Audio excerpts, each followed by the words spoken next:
The last Colossus may contain explicit content. Check the episode show notes for content warnings. As the hangman left town and ventured west towards Nurwood, Rhogar was called away by his patron Eferth to continue his sacred mission of slaying the undead and hunting other Draugr. Cal and Aegin's journey continued without Draugr as they came upon three strangers, an Eladrin named Hiðir on a quest given to him by the Archdruid, a goblin named Shimony who had been escorting a rather self-absorbed man known as his lordship. This new trio began to escort his lordship in exchange for horses to help in their journey. However, they were attacked by thieves who nabbed a chest of gold and personal possessions. A chase ensued, but luckily the three quickly overpowered the common thieves and reacquired their goods. As night fell and the five settled down for an evening's rest, they discovered his lordship had gone missing. They followed his tracks to an underground cave. Along the walls of the cave were murals depicting a hero with a glowing sword near a town, a dark castle, and slaying a pale figure. Before they could investigate further, they heard the sounds of the thieves and his lordship coming from a small tunnel in the cave. They quickly followed the sounds and saw the thieves attacking his lordship before the leader of the gang opened a tomb in the center of the chamber.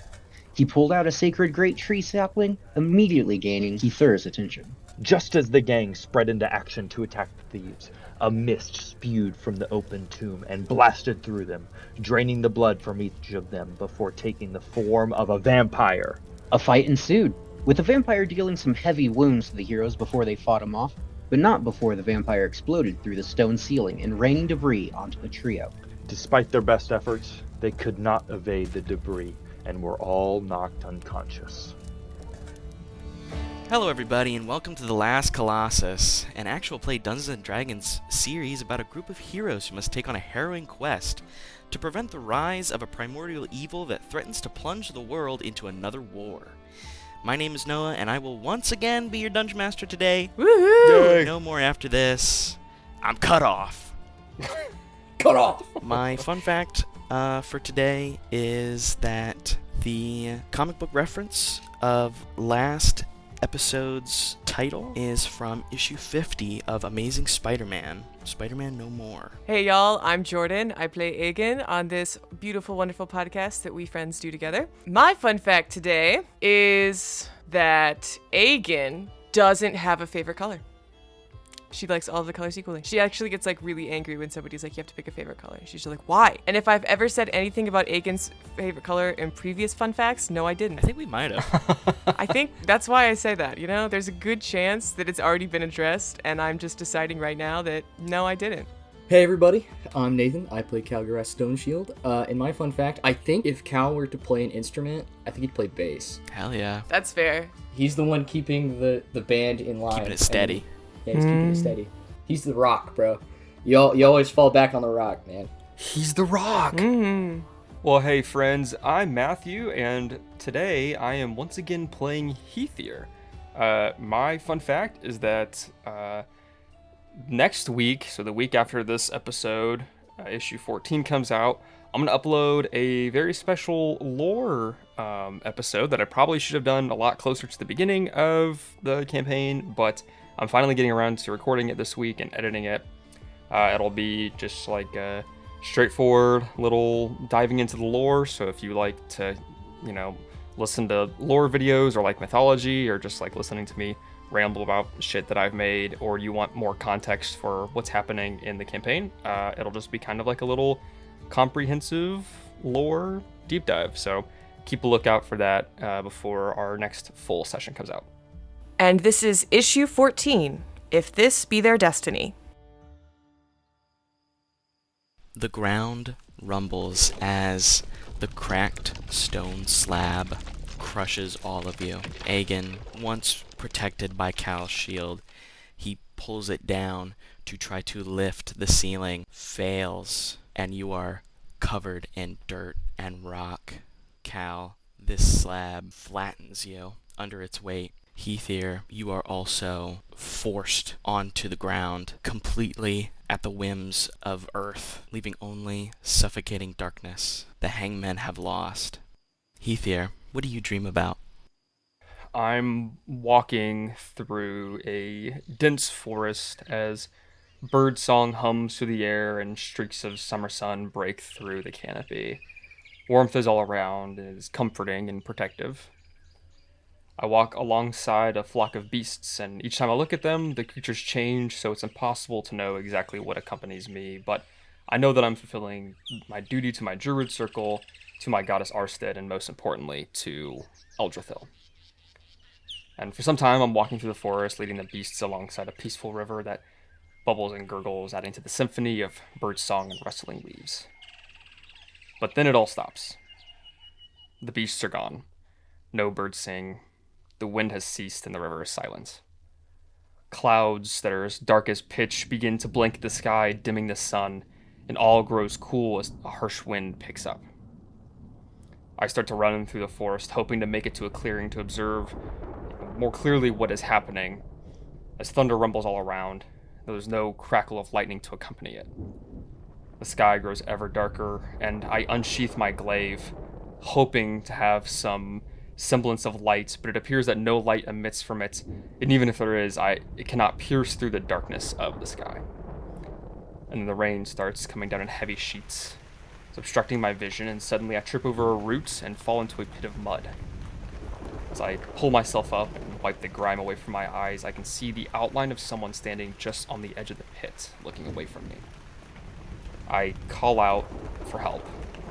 And if they hear me, they do not react. They do not respond. I try to pull myself up more, swimming my way out, but the rain is coming down harder now, filling the pit with thick, stinking mud, and fear grips my heart at the thought of drowning. Once more I call to this figure for help, and after a rumble of earth-shaking thunder, they turn around.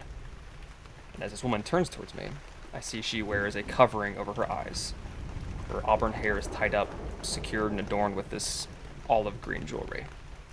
And a gasp catches in my throat as I gaze upon Usimthur, the goddess of dreams, nightmares, destiny, and prophecy. She whispers, though I feel as though I can hear it as loud as a booming dwarven war horn, as she says, "Beware the changing of the seasons." And then darkness fully fills my vision as the mud drowns me, and I have no more dreams.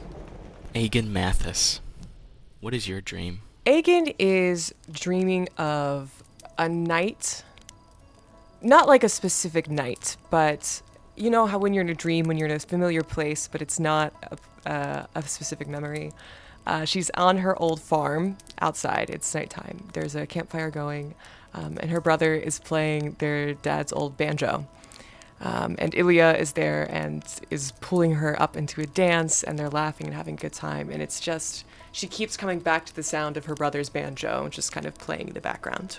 Kalgorath Stone Shield, what is your dream? At first, there's just darkness, this peaceful darkness, this comforting silence that is suddenly broken by the sound of the roar of a dragon. And Cal, he opens his eyes to, it's one of those dreams that is so vivid you almost think it's real, and he's much younger than he is now. He's a child, and before him he sees his brother, who is much younger than he ever remembers him. This is something he thinks he's seen before, but it's almost like he's repressed it. And he sees his brother bruised, cut, bleeding, dragging the head of a dragon behind him. And in his hand, he holds a stone hammer that is charred and blackened, but it's still there.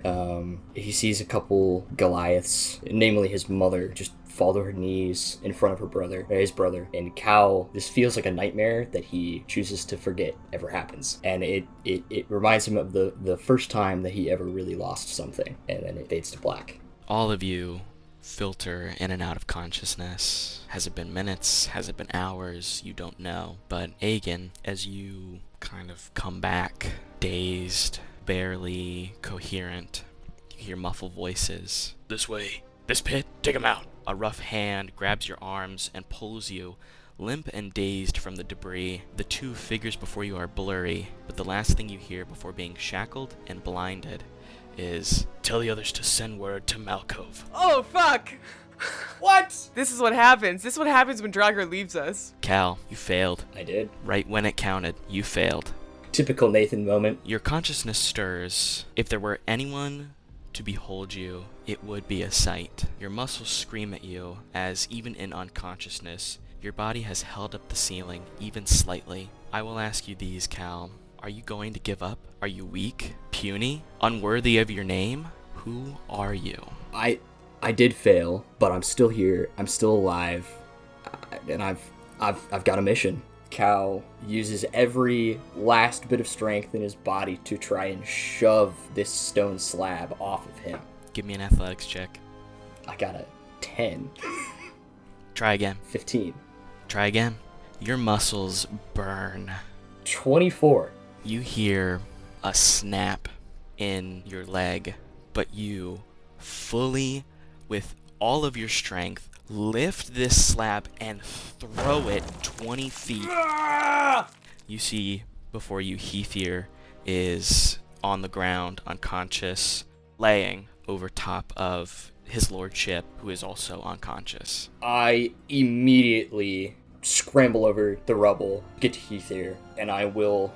Are they both buried under this rubble? Yes. I'm pushing the rubble out of the way, throwing rocks behind me, digging to get them out so I can get them free, and when I find something that I can touch on them, I will cast... I'll use 10 lay on hands on Hiðir and 10 lay on hands on his majesty. Hiðir, you awake and see Cal covered in dirt and blood healing you. I kind of gasp and I cough out this plume of blood-covered dust from my mouth and wipe off some of the chunks of stone that are just kind of embedded on me. And I look around, I'm really confused and I'm dazed, and then I see Cal, and this look of surprise washes across my face. And as you're, putting your hand on me, I kind of just grab your forearm and look into your eyes and just breathlessly say, "Thank you, Cal." Oh. And I have tears that are starting to form in my eyes as I just kind of don't have the words to say anything right now. You have no need to thank me. Relax. I will take care of this. Do you see Aegin anywhere? No, I put myself over his lordship to try and keep him safe. I saw Aegin with you as the stone fell. She was not beneath your shield. I did not see her. Both of you see the bushes around you rustle, and Chimney comes out and runs up to you guys. Are you all right? What happened? Chimney, did you see where Aegin went? Yeah, I saw some guys take her. Some guys take her. And you did not stop them? What could I do? I don't have any weapons on me. Listen, they look dangerous.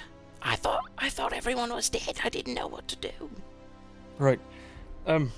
Chimney, we need to get his lordship out of here. You can keep him safe. But, Cal, is there any reason why somebody would come after Aegin? Especially just leaving us in the rubble. She has some, personal enemies. Okay. I don't have a whole lot to go off of. Chimney, did you see which way they went? I'm sorry. I hid. I saw them and I hid and I didn't look. Is his lordship okay? Is he dead? Has my healing done anything? Yeah, he begins to stir, and you see he opens his eyes. This is probably the dirtiest he's ever been. But he opens his eyes. What happened? Are we dead? No. Cal saved your ass. Come on, let's get you out of the pit. Thankfully, we have not crossed to the other side. We are here. And now. You see he actually reaches up a hand and grabs at your wrist and looks at you earnestly and says, "Thank you." You are welcome. Chimney goes, Oh, thank God. Oh, thank God. and he goes and he cups his lordship's cheeks, and he's like, I thought I'd lost you. and turns to you guys and goes, Listen, I'm not a fighter, and neither is his lordship. We'll go back to the cart, but we'll wait for you. No, that seems like a good idea. He's already been dragged into one fight ill-prepared. I'd hate for him to fall into another. Cal and I can find Aegin and we'll come back and help escort you the rest of the way. Thank you, truly. and he takes his lordship, and they kind of like, hobble off towards where the carriage was. All right, Cal, I can look to see if there's any sort of indications of where they might have gone. Is there any information you can give me that would help us to kind of determine how to fight these enemies, where they might have gone, any weaknesses they might have? Have you encountered them before? I guess is a good question to start with. I do not believe so. As far as I know, they are just people, but they are very powerful people. What do you mean by powerful? I'm not sure that is for me to say. That is up to Aegin to tell you when we find her. But they are very dangerous, and they have been hunting her. Surely you can... You are good at tracking, no? Yes, no, I can do it. I'm still a bit frazzled, and honestly, when the stone came down, I thought that was the end for me. I think this may be the first time that the hangmen have lost. I've traveled on my own for a long while. The path of shepherd is not one for companionship, and, well, I guess I just expected to either die or wake up and all of you are gone. It's nice to know that I have someone to watch my back now, so thank you. You're very welcome. I'm glad you are here too. These people have become like a family to me. Well, let's make sure that we get your family back in one piece then, yeah? Let's do that. I'd like to do a survival check to look for footprints, any drag marks in the mud. I'm just using my Witcher sense to look for clues to continue our quest. It's 11 plus, 7, so 18. You climb out of this pit and look around. When you first walked into this cave, it was the dead of night. Now that you have come back to the conscious world, it's just before dawn. So it's still gray and dark. The sun hasn't even risen even a little bit yet, but you can tell that it's about to be sunrise. But in terms of finding tracks, you see a lot of footprints. You see in the mud in this one area, it looks like there's drag marks, 2 smaller feet, and then a divot in the ground. You can almost tell that whoever took Aegin took a knuckle sandwich right into the jaw and fell back. But you see the tracks lead north. Alright, appears that whoever took Aegin is traveling north. You see these footprints here. They come from east, head north. Big divot here. Looks like she probably took a mighty hit. Yeah, we need to head north. Okay, lead the way. Alright. You guys head north. Unless there's anything else that you want to do. I'm just going to say that I am going to unsheath my moon-touched glaive of the elements as I begin to lead us north, and for the first time since meeting the hangman, actually unsheath it in the intent of using it against some foes. And I'll lead the way. We're going to cut to Aegin. Yeah. Aegin, you come back in this worn, torn room, like a cottage. There's a fireplace burning. There's a chair in front of you that's got a lantern placed on it, and a woodcutter's axe is leaning on the side of it. As you look around this room, there's a table at the far end, some windows, and a room on sort of the eastern side. As you try to move, realize that your hands are bound behind your back in chains on this. It seems like a trapdoor to a cellar. Your chain is looped through the handle. Okay. And you see these 2 figures walk out of this side room. One of them is a dragonborn with dark green scales, They're both wearing the same black leather armor. The other one is a half-orc man, and the half-orc speaks up, and he goes, "Hey, Trill, looks like she's finally awake." She's finally awake. Good. I've been dying to ask her some questions. So, Aegin, it's been some time.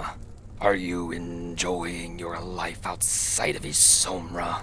Aegin is going to, for the first time in a while, say nothing. It seems like she might be a bit on the more quiet side today, brother. Seems so. Maybe we could do a little convincing. I always love it when you suggest convincing. Can I roll a quick perception check to see if these are the only two guys that are here? yeah, go ahead. Yeah, that's not great. That's only a 9. Man, I can't tell. No, these are it's the world around you doesn't exist. It's this room and these guys. Well, I would like to cast Charm Person on these two fine gentlemen. You see Trill waves his hand Oh my god, do one of these motherfuckers have counterspell? I'm so fucked. and counterspells your spell with a 17. Your spells won't work on us. Don't forget, Aegin, we were sent here for a reason. We will deliver you to Malkov. We are going to make King Kelyaru proud. She spits on the ground at his feet. Your companions, they perished in the rubble beside you. Who were they? More defectors from Isomra? Spies? Assassins waiting to take down another king? Well, from what you just said to me, it sounds like they're dead men. So you have not been gathering people to attempt to overthrow yet another kingdom. There's no need to lie to us. We will find any loose ends that may come about. This just makes our job a little more enjoyable. To have all the facts. We know that you and Ilya spoke last night.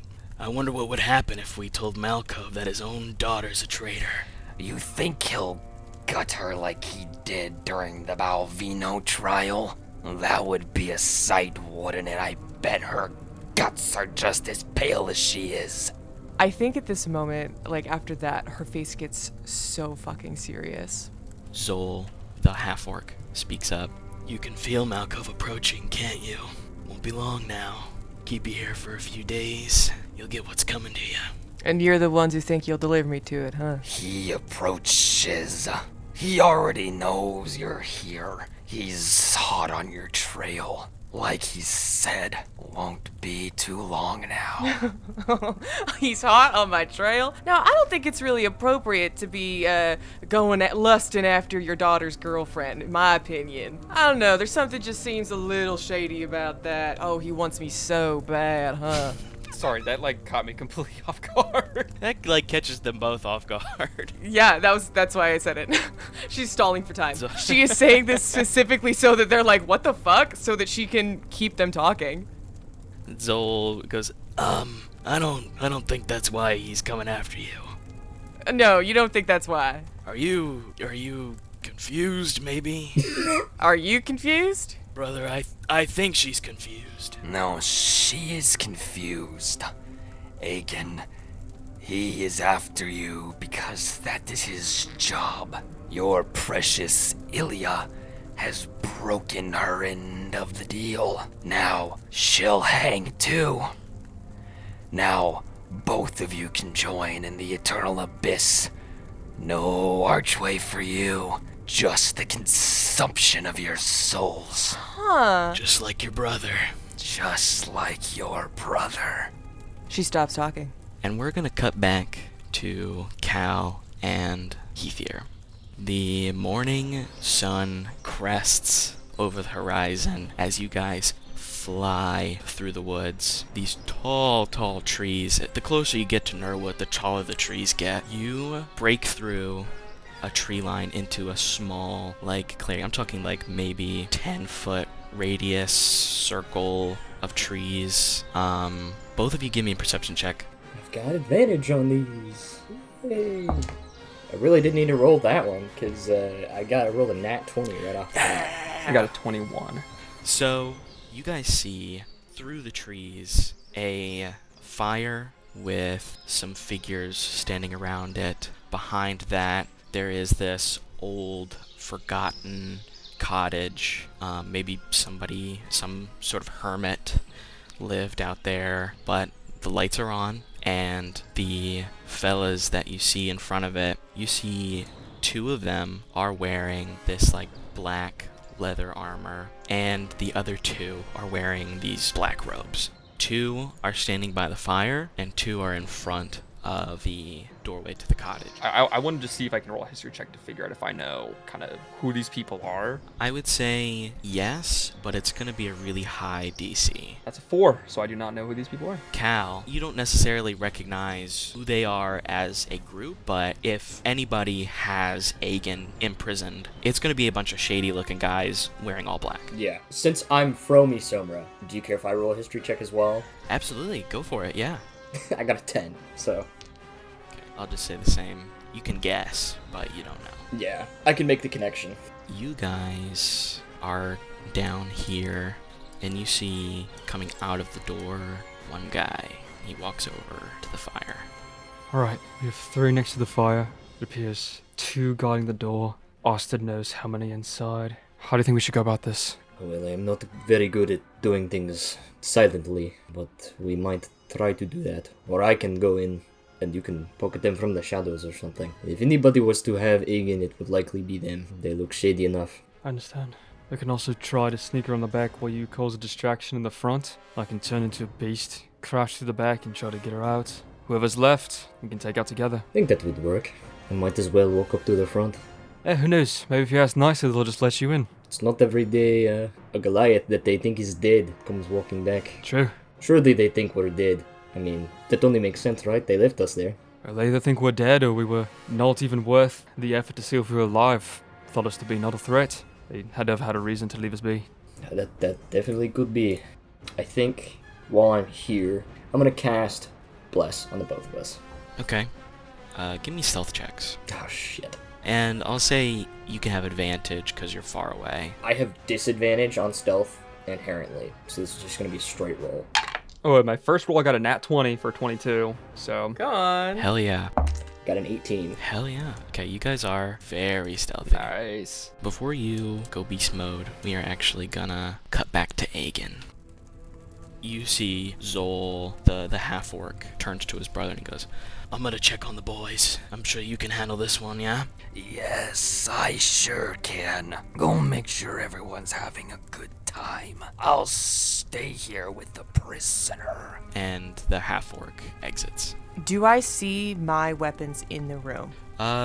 Give me a perception check. That's a 25. Hell yeah. You see in that side room on this broken bed, your bag and your things are on it. It's kind of been rummaged through a little, it looks like, but all of your things are still there that you could scoop it up if you needed to. So you sent Malco word about me, huh? Yes, we did. He said you had dream about him, that you would know that he was coming, and now soon he shall be here. Oh, well, I guess I have always found him a little bit dreamy. Don't tell Ilya I said that, though. He just does not react to that. What, you don't talk to Ilya on the reg? I think she'd find that funny. Ilya is a traitor. She has betrayed the crown twice now, and for that she will hang as you will. Your heads on pikes in Kilyaru's throne room. Oh, lovely decor choices. She does have such a beautiful head. I'll take that as a no then. You don't really seem like the type to get her sense of humor. This position is not one for humor.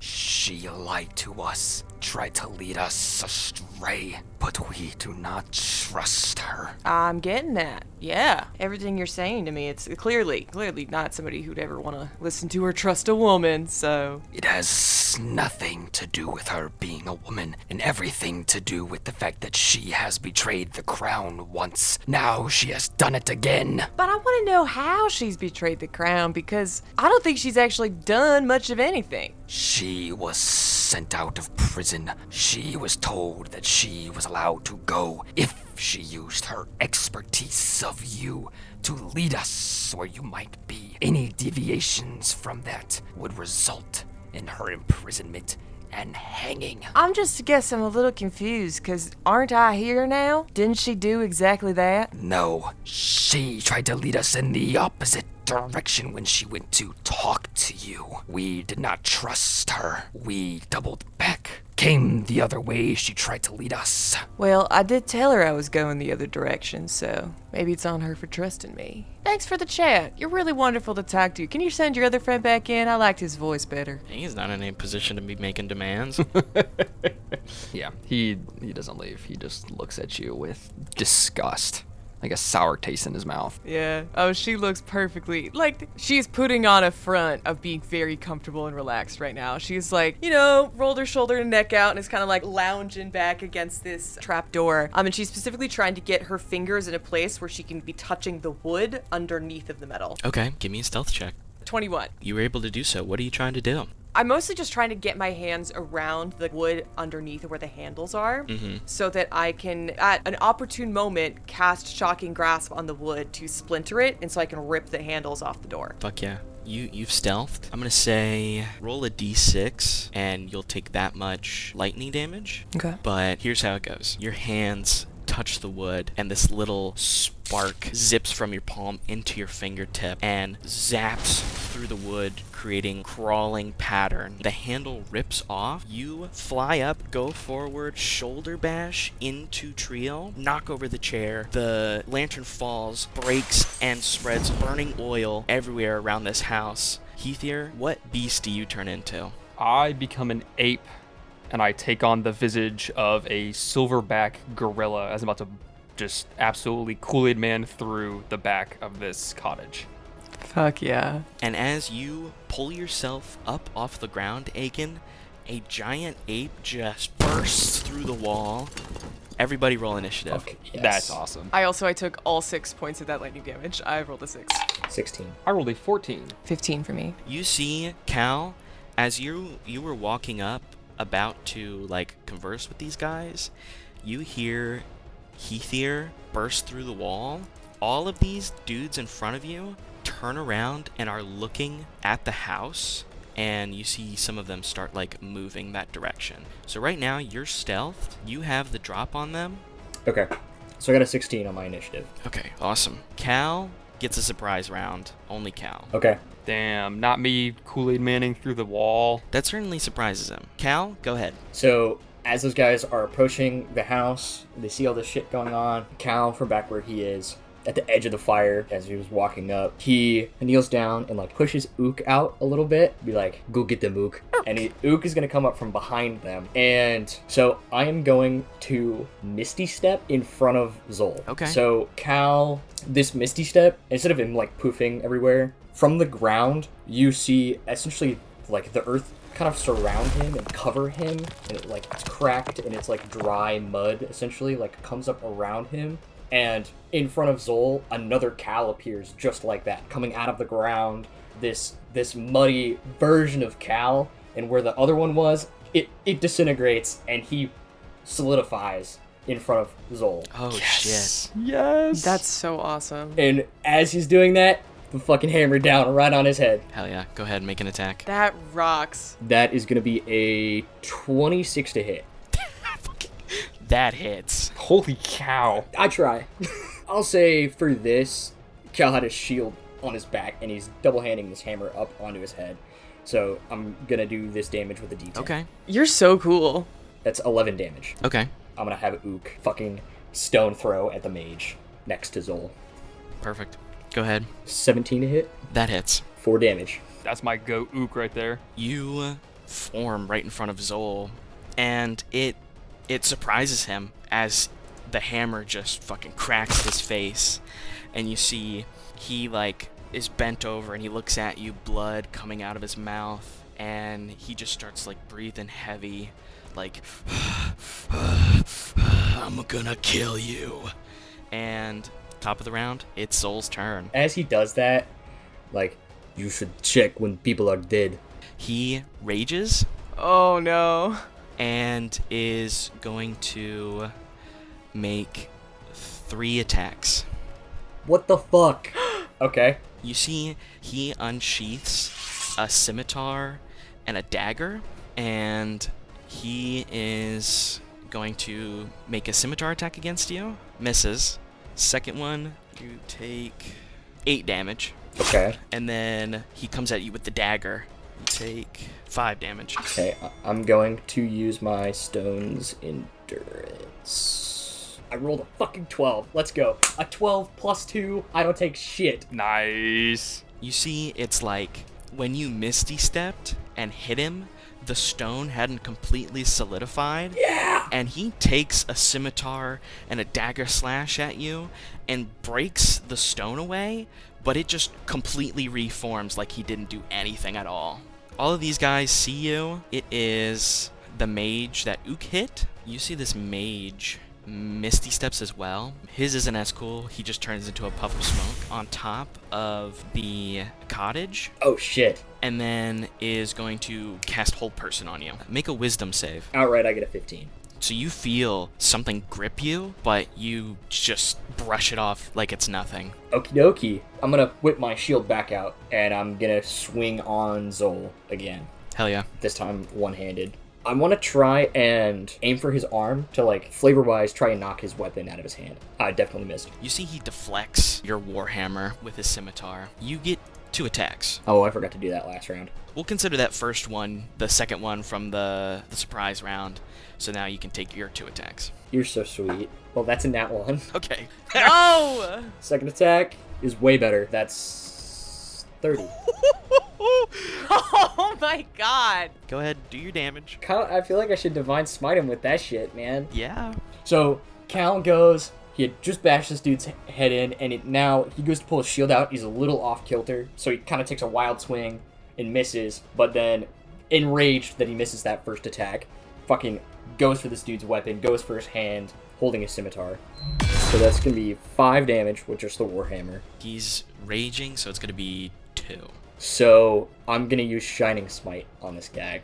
Okay. He's going to take 5 radiant damage. He takes the full 5. But, like, as I'm taking this enraged wild swing, the hammer gets that golden glow, but it is blinding at this point. Like, it is almost white as it clocks him in the hand.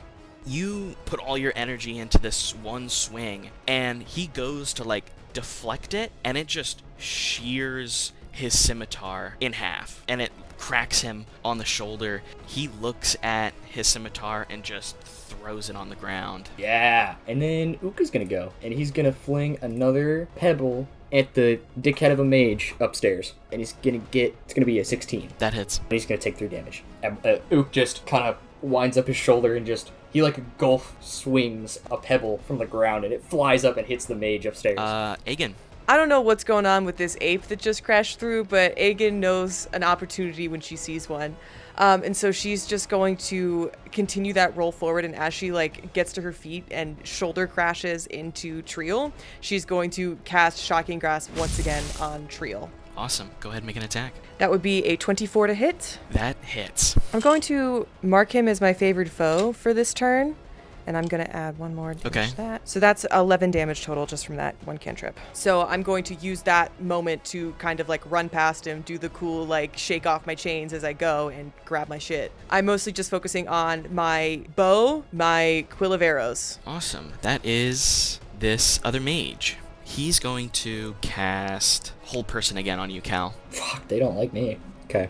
It's a wisdom save. That's a 19. Come on, 19. You save, and this guy is going to run into this room. That is now the ape's turn. Yes. Hiðir sees Triel. Hiðir runs up. I like shoulder check him into the wall, and then I'm just gonna take my big ape fist and then just bam, smack his head into the wall. Okay, go ahead. First one is a 23 to hit. That hits. My second one is a nat 20. Let's go.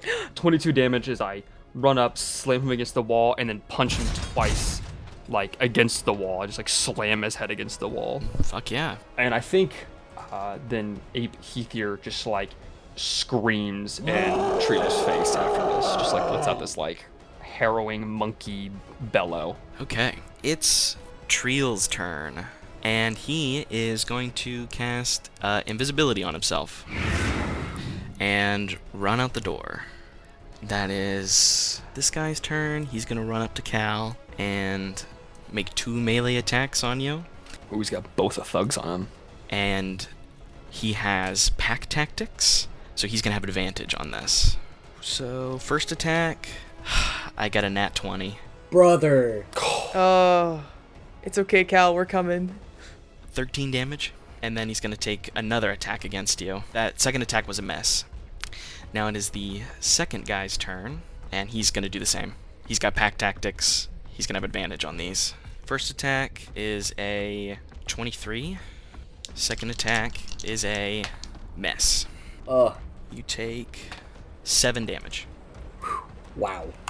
So, one of these thugs, like, pulls your shoulder towards him and gets a good crack into your shoulder, and as he goes for another attack, you block it with your shield, but then this other one comes up behind you and hits you in the back and goes to hit you again, and you bash the weapon away. Yeah. Back at the top of the round now, Zol is also going to attack you. He doesn't have a scimitar, but he's just gonna try to clock you. That's a miss. It's another miss. And for his dagger, that's another miss. So all 3 of these, Thank God. Oh my god, yeah. it's like you block a mace, bash the other one away, spin around, plant your shield into the ground, and he's just like hammering it with his fist, stabs into it with his dagger, and the mage is going to cast magic missile on you. Fucking hell. And those hit. Yeah. I fucked up getting in the middle of these guys. How you looking over there, Cal? Not good. You take 11 force damage. I'm down. Cal goes down. Roll a death save. 18. That's a pass. And as soon as I go down, you feel your bless disappear, Matthew. Okay. I just want to throw everything back on me real quick. And yeah, and then I think she's just going to bolt outside, not even like fully recognizing what's going on. The mage is actually going to get an opportunity attack on you. You see he's got like a staff in his hand, and he's going to try to hit you with it. Take a shot. It's a miss. He like tries to sweep your leg and you jump over it. I do a cool dive roll. As you exit the door, you see 3 bolts of pure magic strike Cal, bam, bam, bam, right in the chest, and he falls down. She's gonna see him go down, and she's gonna like baseball diamond slide in between these guys, and so she can get a hand on Cal and cast Cure Wounds. Badass. That would be 10. Hell yeah. Cal, you pop back up for 10. Yes. And then I think as a bonus action, she is going to Misty Step herself up onto this roof. Why not? With the mage. Let's go. Yes. That's epic. Kill him. And when she casts Misty Step, it's kind of a similar thing with a lot of her other electricity magic, where electricity kind of like crunches into her outline. Then you see this bolt go to where she forms her, and then she becomes solid again. And so just like with this lightning crack, she appears up on the roof by this mage. That is my turn. It is the mage in the house's turn. He sees this crazy ape in front of him. He gets freaked out, and he's going to pump a second level magic missile. So you'll take 10 damage. He's going to bonus action also Misty Step onto this roof. Come on up. The water's warm. So I come out of ape form, and you see I run right to the edge of the door, and I grab a hold of the totem around my neck, rip it from like the leather straps around it, and I hold it up into the sky, and it begins to glow, emitting this like brilliant light. And then all of a sudden, Cal and Aegin, you guys see this mystical spirit of a unicorn standing amongst all of us. Hell yeah. This Unicorn, it lends protection to those nearby. Me and my allies gain advantage on all ability checks made to detect creatures in the spirit's aura. As my full action, I am going to cast a second level healing word on Cal. Aegin is going to get 5 hit points back, and I'm going to get 5 hit points back.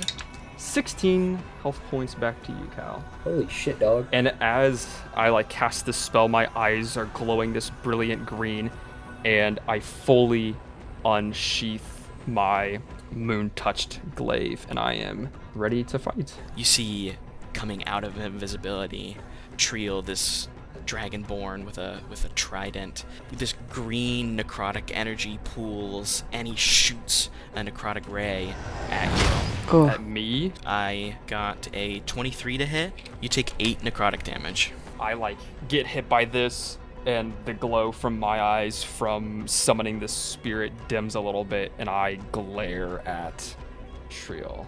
It's these thugs' turns. We haven't taken a single guy out yet. The first one is going to make 2 advantaged attacks against Cal. CC comes back up, goes after you again. That's a 16 to hit. Next one is also a miss. This other thug is gonna turn around. He sees that either you've casted this unicorn and tries to go after you. That's a 22 to hit. You take 8 damage. His next attack is a 15 to hit. That hits. You take 4 damage. That is Zol. You see he looks at you, Cal. You've been knocked down once, I'll knock you down again. He's gonna make an attack. You can try. Misses. Make another attack. Gets a 23 to hit. You take 5 damage, and then makes a dagger attack for 4 damage. He goes to punch you. You block it with your shield, grabs it, pulls your shield down, cracks you one time across the face, and then stabs the dagger into your side. Mage looks at you, Aegin, and casts Hold Person. That's a dirty 20. She can't be tamed. She can't be held. Then I'm going to use my Pearl of Power to get myself a spell slot back, a second level spell slot back, and then as my bonus action, I'll use a healing potion. So Sweet. He gets stabbed in the side, and out of his bag he pulls out the Pearl of Power that Draugr gave him a couple days ago. He's just like, I wish Draugr were here with us. And then he's going to pop a healing potion. You see, as you use this Pearl of Power, the windows on this cottage behind you burst, and flame starts to lick the sides of it as this whole cottage is now on fire. Aegin, you start to hear crackling and cracking sound. And then I'm going to have Ook, the mage, the one that he's been hitting over and over again. You see Ook does the same thing. He finds another pebble, he waddles up to another pebble on the ground and winds up his arm and hits another stone at him. Dirty 20. That hits. He only does 1 damage. I would love to get one of my poison arrows out and just shoot it into the back of one of these mages' necks. Mm-hmm. And then tackle the other one off the side of the roof. That is 25 to hit. 25? Yeah, you hit him. You can't even do anything about that.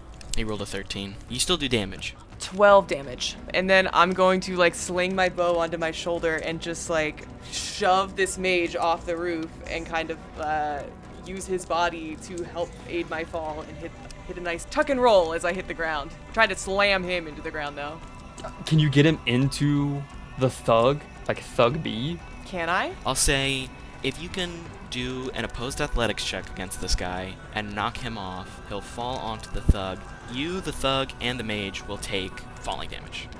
Now it's just that I gotta win this athletics check.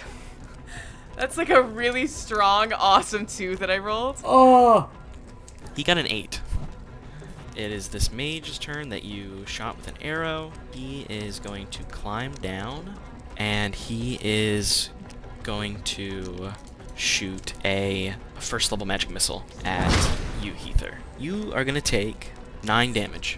Hiðir's not looking too good. So I have my glaive in hand, and I kind of grip it a little harder, rub my fingers along the runes that are inscribed into it, and I say, Branild, guard my glaive. And as I stab into Thug B from the back, the blade of the glaive catches on fire as I go to attack him.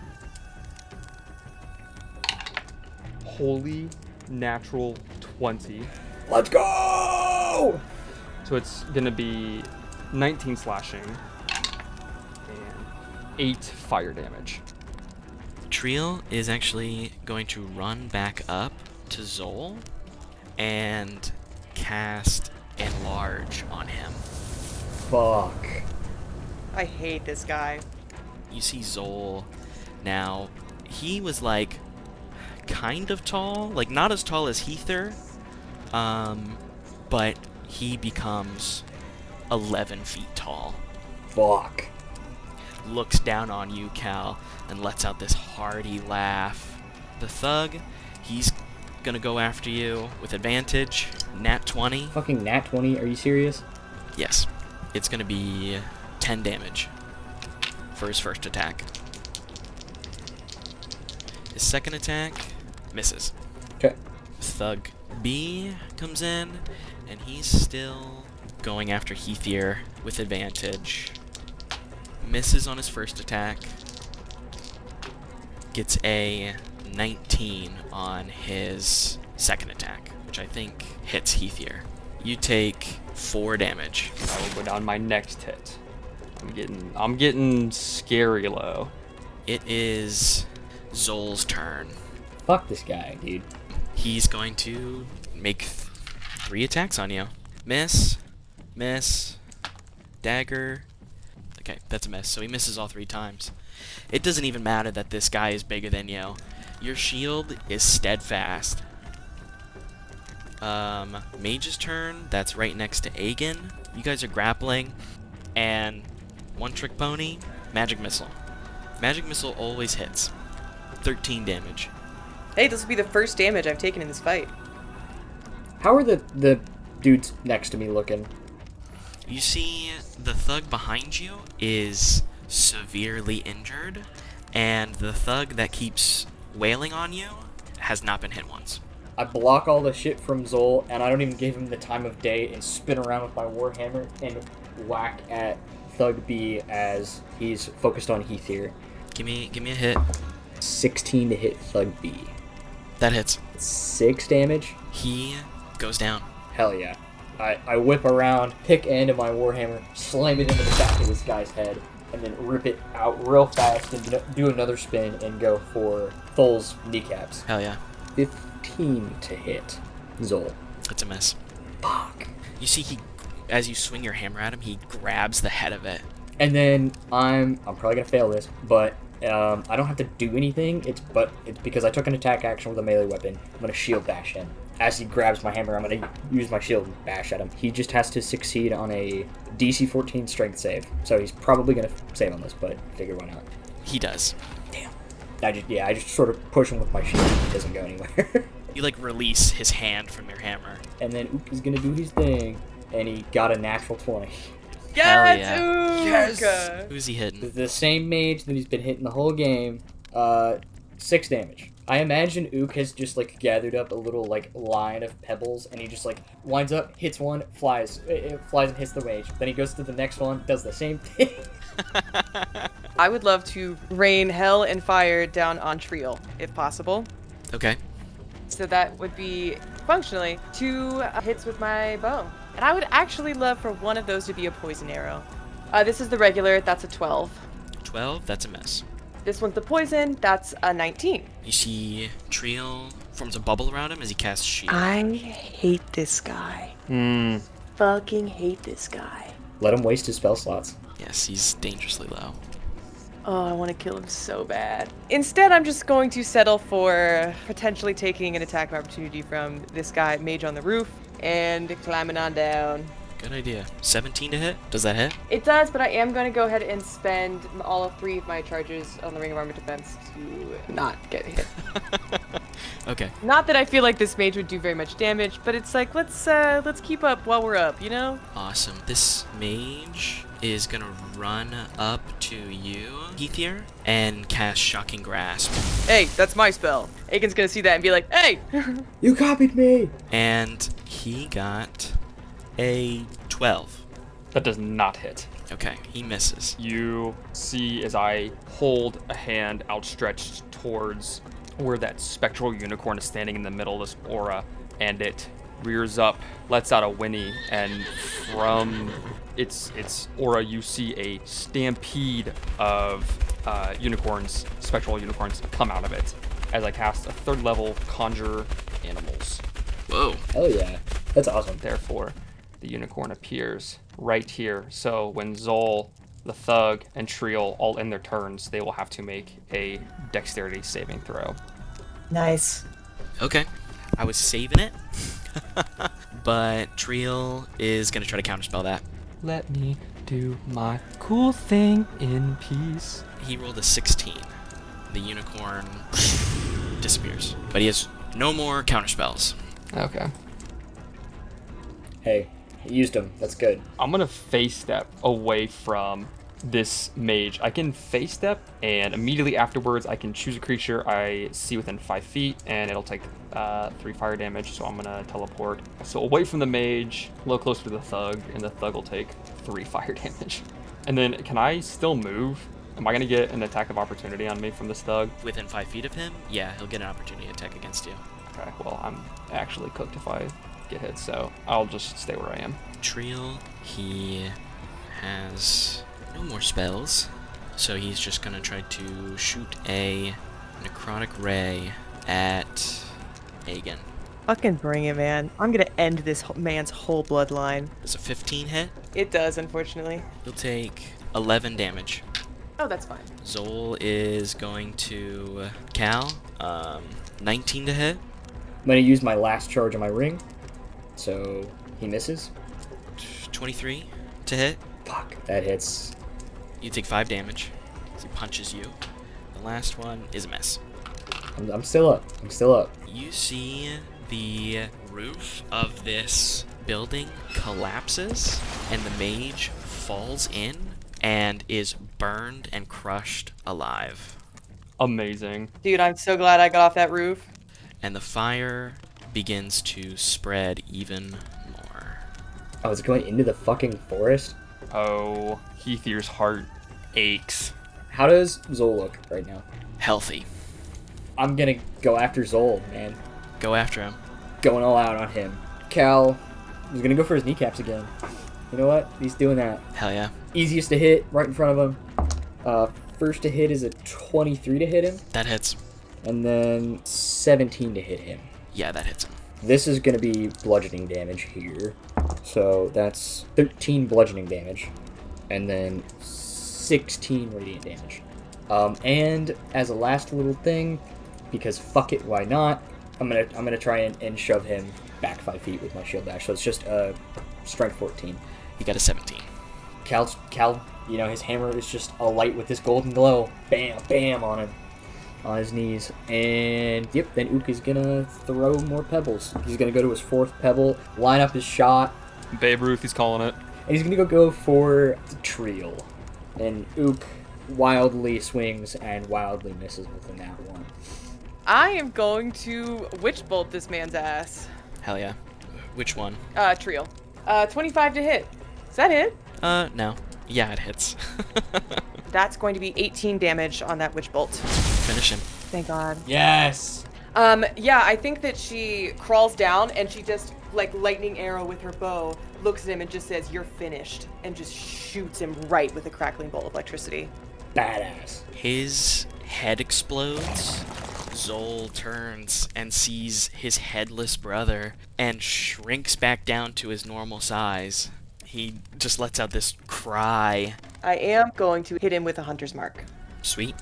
This mage is going to... He's going to try to shocking grasp you. Nat 20. Well, she's in 5 feet of me. Needs my reaction. You're using it? Yeah, Nat 20's kind of rough. And then he rolled a 3, so he misses. Thank God. I'm just gonna like scooch myself just a little bit closer to Cal. Hey, thanks, friend. No problem.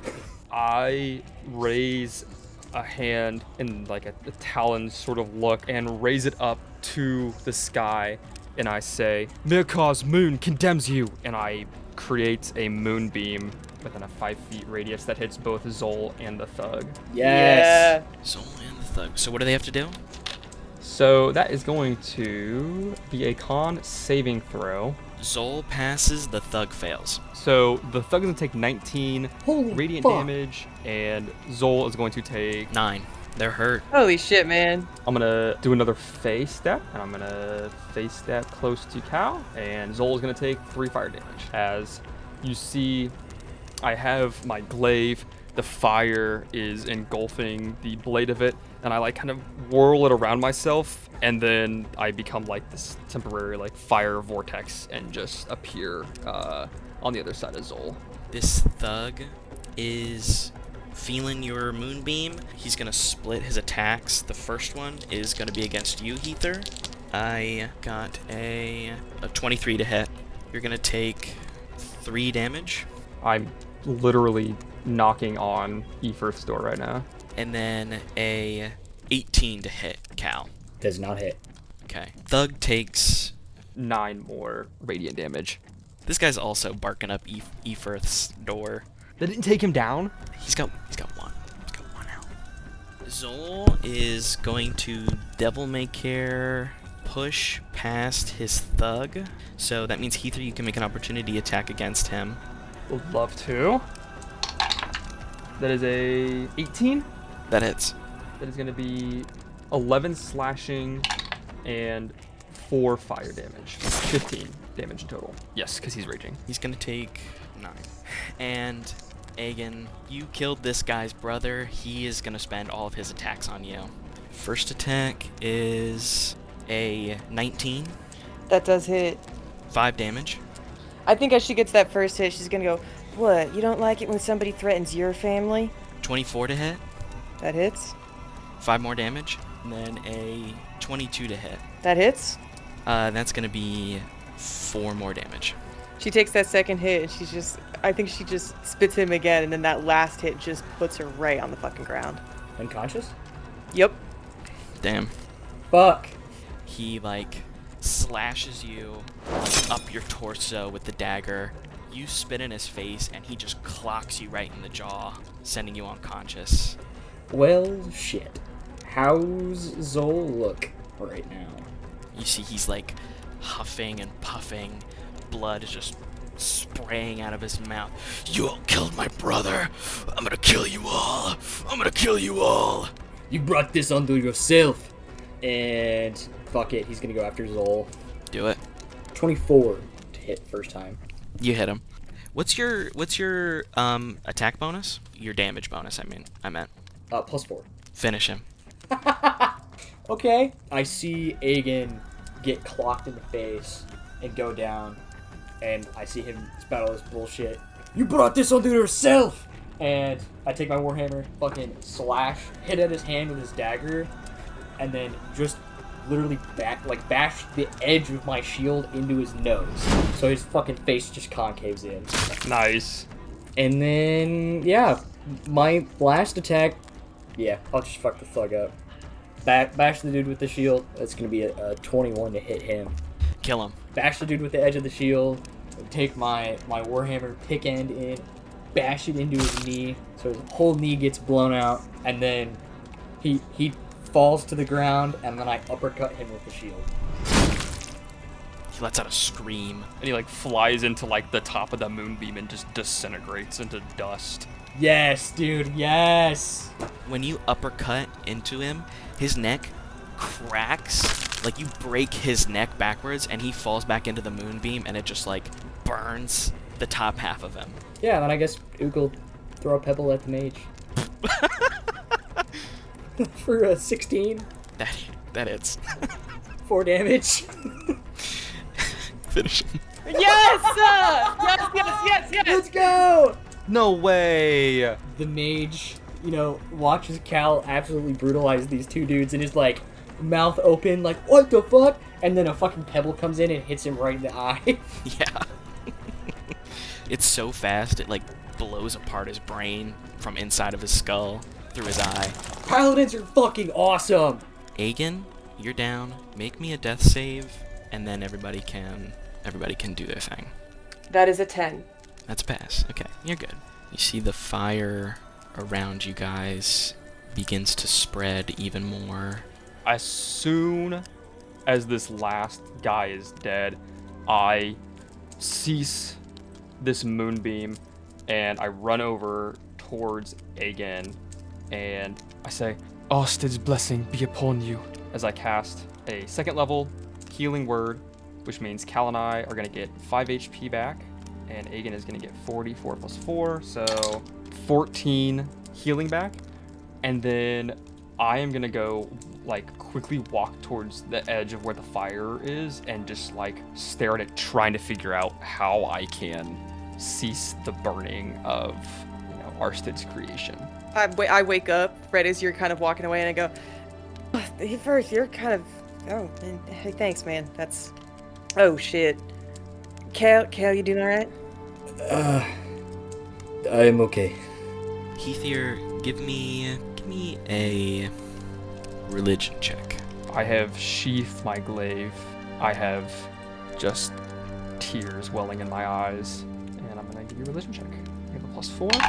I rolled a 17 plus 4, 21. You know in your teachings that the nature of things, the process is things live, things die. You think back to what the Archdruid said, the strong live, the weak die, and in nature, you could make the argument, yes, naturally fires can happen, whether it's a lightning strike or whatever, but what happened today wasn't natural.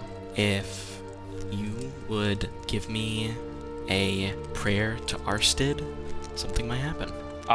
Like I said, I have tears in my eyes right now. Just like you said, my first thought is, forest fires happen, lightnings strike, trees burn so new forest can grow, fields are set ablaze so new crop can be produced. But this was created by the hands of weak men who do not respect Arsted and her creation. And so as I'm down on one knee, I kind of wipe the tears from my eyes and I rub them along the grass as I say, Arsted, mother of all creation, what has transpired today is nothing more than heinous savagery against what you have built.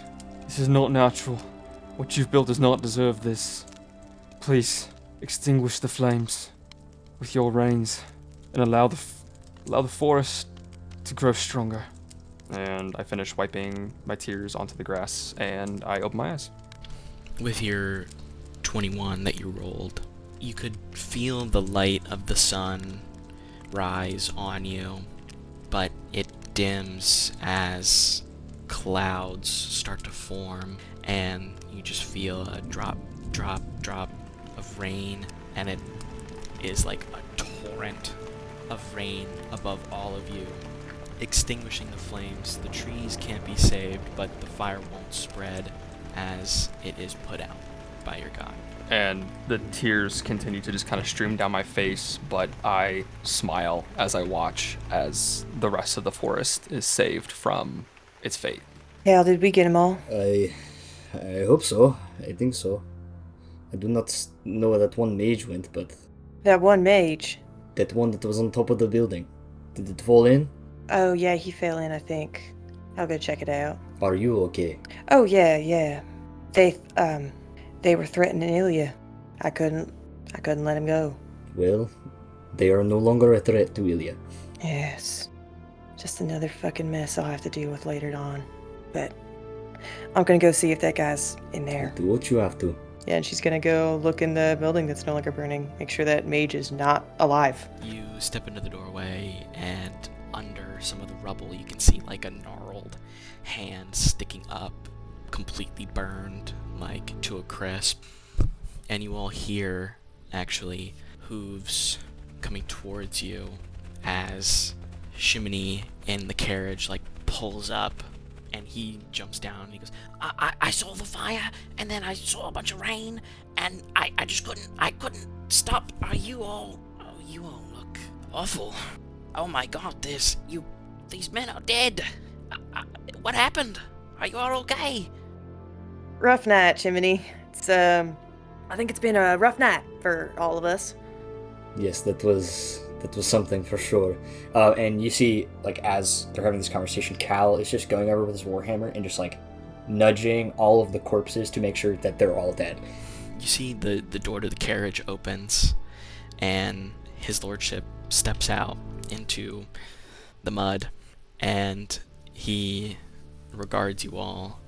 Are you all okay? Yeah, actually, I mean, we're all a little rough around the edges, but nothing not a rest won't fix. Thanks for asking. I think we should continue on the trail. It's a bit hard for me to say this, but how about you all take a break in the carriage and I can ride a horse? Your lordship, I would greatly appreciate that. I think that we all very much need some rest. Yes, well, I have had a near-death experience, and it has shaken me quite a bit. Let's go. You are, and I mean this, very kind. Aegin's gonna pat him on the shoulder sympathetically as she goes towards the carriage. She's gonna look, is Hiðir coming along? Yeah, I was at the edge of kind of where everything was burning, and it's, kind of just become cinder and smoke now. And I've listened to what his lordship says, and as he says, let's go, I stand up, kind of adjust the glaive over my back and wipe away the last of the tears, and just walk over towards where you guys are at the cart. As we get in the cart, I'm gonna look at Hiðir. I'm gonna be like, I really appreciate you helping me out specifically back there. I feel like I probably owe you an explanation, huh? You owe me nothing. Kyle today has shown me what happens when you have friends and companions. He saved me from death, and now I've done the same for you. It is a good feeling to do something right just because you care. You owe me no explanation. Yeah, I appreciate that. And Aegin kind of glances back at all of the mangled corpses of these men that she might have known once upon a time. And she's going to wonder if this was the right decision. Spoiler alert, it was. You all pile into the carriage, and Shimini sets off west towards Norwood.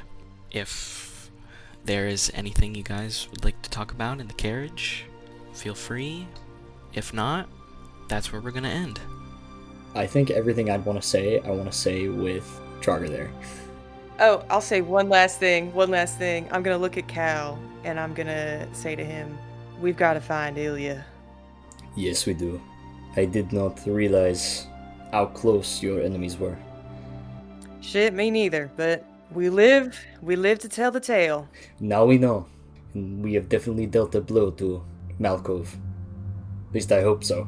Oh god, I fucking hope so. And we should definitely get a move on soon, because I think he's going to be here in a couple days. Also, how much are we going to tell Rhogar about how much losing we did? Because I really don't want to admit to that. And that's where we'll end our session. Thanks everybody for having me DM once again. This was so fun. Hopefully, next travel session, it will actually be a beach day. Who knows? Nice. I like that. But once again, thanks. This was so much fun. I am Noah. I have been your DM. I'm Nathan, and I played Kalgorath. I'm Jordan. I've been Aegin. I'm Matthew, and I've been Hiðir. And we will see you all for Chapter 15, Season of Storms.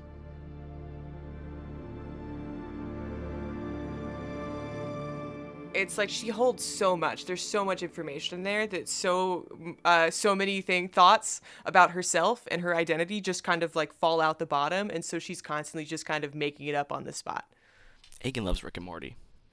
Aegin might like Rick and Morty. I think Aegin would hate Rick and Morty.